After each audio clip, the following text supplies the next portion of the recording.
দেখো নেক্সট কোশ্চেনের দিকে আমরা এসেছি।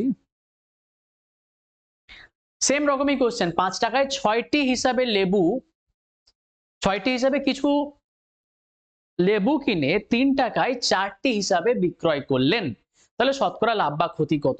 একই ব্যাপার। আমরা যদি এখানে সিপির ব্যাপারটা করি যে 6টির দাম 5 টাকা, একটির দাম কত? 5-এর 6 টাকা। এখানে যদি আমরা এসপি হিসাব করি, দেখো 4টির দাম কত? 3 টাকা, তাহলে একটির দাম কত? 3-এর 4 টাকা।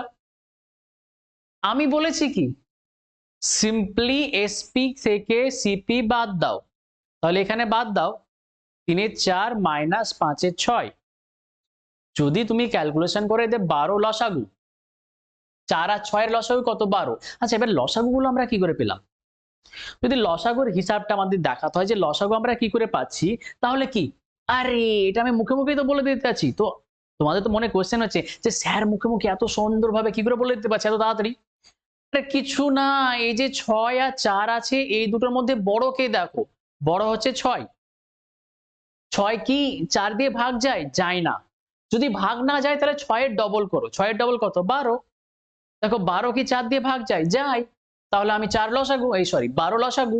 6 আর 4 এর লসাগু কত? 12। ভাগ যদি চলে যেত প্রথমেই তাহলে ওটাই হতো, প্রথমটাই হতো লসাগু, কিন্তু ভাগ যাচ্ছে না বলে 2 দিয়ে গুণ করছি। যখন 2 দিয়ে গেল না তখন 3 দিয়ে করব, 4 দিয়ে করব, এরকম করে গুণ করে করে দেখব। দুটোর ক্ষেত্রে বললাম, কিন্তু তিনটের ক্ষেত্রে এটা না। তিনটের ক্ষেত্রে এই প্রসেসই আছে, কিন্তু তিনটের ক্ষেত্রে একটা সবচেয়ে বড় নাম্বারটাকে খুঁজে নিতে হতো, তারপরে বাকি দুটো ছোট নাম্বারগুলো আছে সেগুলো দিয়ে ভাগ করতে হতো। বুঝলে? বুঝতে পেরেছো? চলো ওগুলো আমরা পরে দেখাবো, আগে আমরা এখানে আসি। 3 4 12, 3 3 9, মাইনাস 6 দুগুণে 12, 5 দুগুণে 10। এখন 9 থেকে 10 বাদ দিচ্ছি, তার মানে কত? মাইনাস 1 আর নিচে দেখো 12। এটা লাভ না লস? অবভিয়াসলি এটা লস। হ্যাঁ কি না? হ্যাঁ একদম, এটা তো লস। লস পার্সেন্টেজ বের করার জন্য কি একই রকম জিনিস যে 1 এর